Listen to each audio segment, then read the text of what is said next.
मध्य प्रदेश में राहुल गांधी की भारत जोड़ो यात्रा का दूसरा दिन है और लाखों कांग्रेस जन सहित अन्य लोग भारत जोड़ो यात्रा में शामिल हो रहे हैं। कांग्रेस के पूर्व मंत्री सज्जन सिंह वर्मा ने बताया कि कांग्रेस के राष्ट्रीय अध्यक्ष मल्लिकार्जुन खड़गे 26 नवंबर को मध्य प्रदेश आएंगे और भारत जोड़ो में शामिल होंगे। वहीं सज्जन सिंह वर्मा ने कहा कि उमंग सिंघार का मामला पारिवारिक है, इसमें बीजेपी सिर्फ राजनीति कर रही है। बिल्कुल, देखिए एक बात समझ लीजिए, जब ये कंसेप्ट धरातल पे उतारने की बात हुई, भारत जोड़ो 3,500 किलोमीटर की पद यात्रा, उस समय क्या ये एक प्रदेश है क्या? कितने प्रदेशों से राहुल जी निकल रहे हैं? एक सीधी और सरल रेखा जो कन्याकुमारी से कश्मीर तक जाती है, उस सड़क पे निकले हैं। इसमें कोई ये भावना नहीं थी कि कोई दलितों के गांव आ रहे हैं या आदिवासी भाई बहनों का अधिकतम रहवास वहाँ है।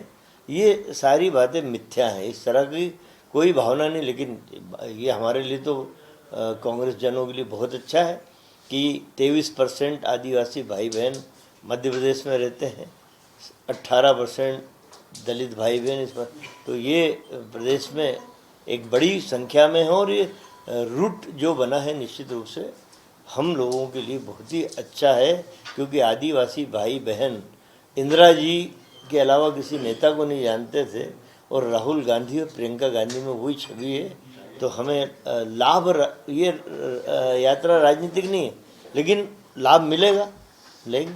उमंग सिंघार कुछ करिश्मा कर पाएंगे क्या? आपको लगता है बीजेपी के? नहीं, देखो ऐसा है कि जिस दल में आप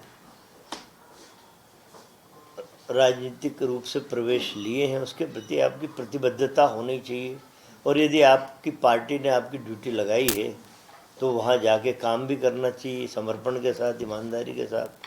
अब चूँकि ये जो कार्यकर्ता हैं, बहुत ज़्यादा कुछ बनता बिगड़ता नहीं है। जो देश की नीति है भाजपा की सरकार की, जो प्रदेश में गुजरात के उनके मुख्यमंत्री ने जो नीतियाँ बनाई थी वो कितनी कारागार साबित होती हैं उस पर डिपेंड करता है। पर मुझे लगता है कि मोदी के उस प्रदेश में जो महात्मा गांधी का, सरदार वल्लभ भाई पटेल का प्रदेश है, मोदी अपना घोषित करने में लगे हैं कि हमने गुजरात बनाया।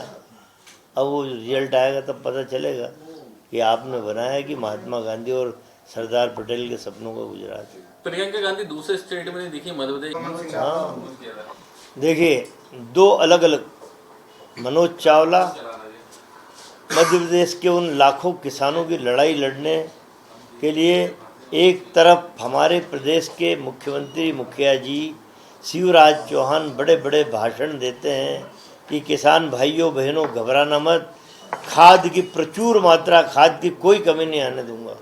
और आपके खुद चैनल बता रहे हैं कि लंबी लंबी लाइनें लगी हैं, 1 हेक्टेयर वाले को मात्र 2 थैली खाद की मिल रही है।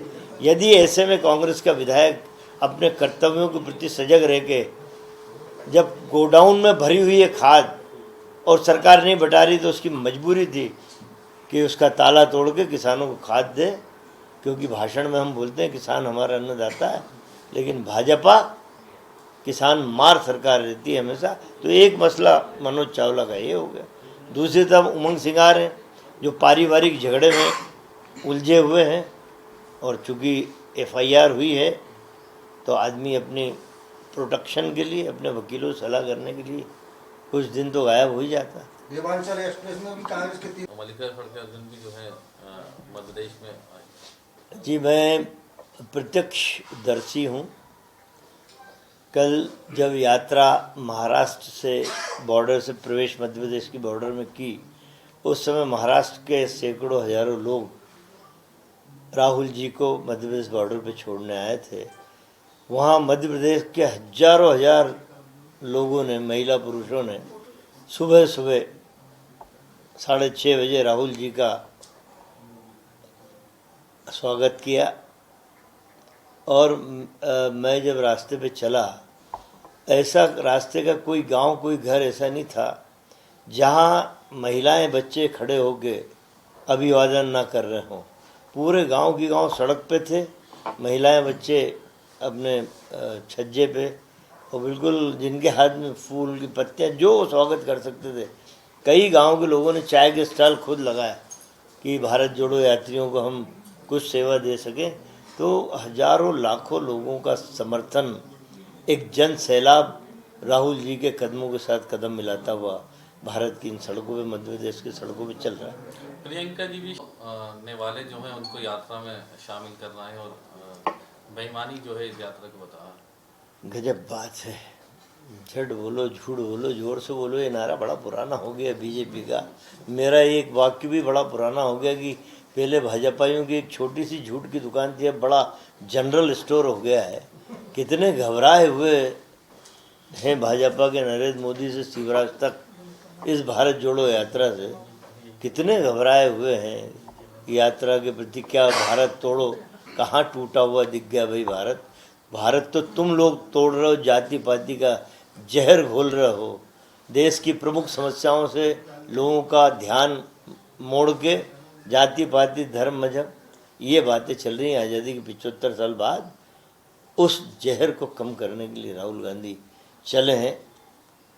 कन्याकुमारी से कश्मीर तक लाखों लोगों का जुड़ाव, ये भारतीय जनता पार्टी को देखते नहीं। यात्रा का फोकस, हाँ, कल रात्रि में प्रियंका जी भी बुरहानपुर पहुंच गई और वहाँ एक बड़ी सभा थी, नुक्कड़ सभा बोलते हैं उसको। जब समापन होता है दिन भर की यात्रा का, तब एक नुक्कड़ सभा होती है। वहाँ भी हजारों लोग थे और वहाँ प्रियंका जी पहुँच गई थी।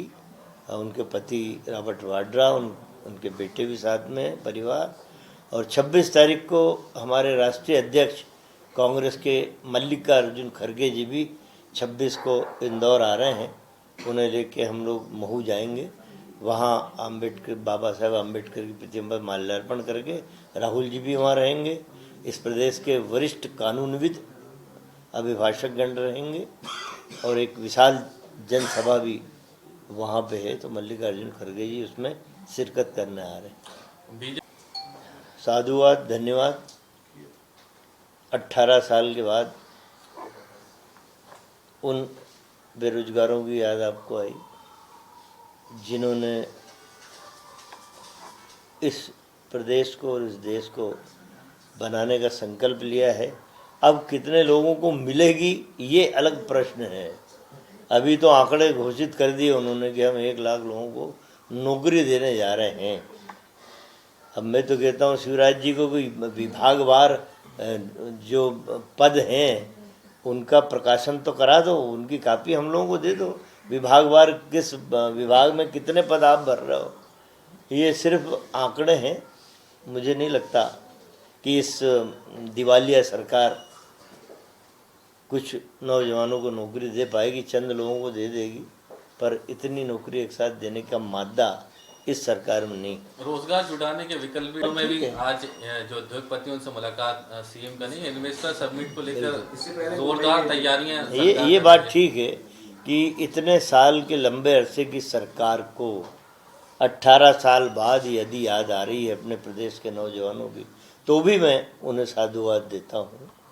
और ये प्रयास निश्चित रूप से किए जाना चाहिए उस पीढ़ी के लिए जो इंतज़ार कर रही है सरकारी नौकरी का, स्वरोजगार का। अब देखते हैं कि शिवराज जी की बात उद्योगपति कितनी मानते हैं। पिछले 7-8 बार की इन्वेस्टर मीट में मैंने तो कोई चमत्कार होते देखा नहीं। हाथ जोड़ के शिवराज जरूर बुला लाते हैं अडानी को, अंबानी को, बड़े उद्योगपतियों को, भैया आ जाओ, तुम तो आ जाओ, बस भले कोई इन्वेस्ट मत करना। ये हालत मैंने शिवराज जी की देखी है कि देश दुनिया को लग जाए कि मैंने बड़ी इन्वेस्टर मीट की।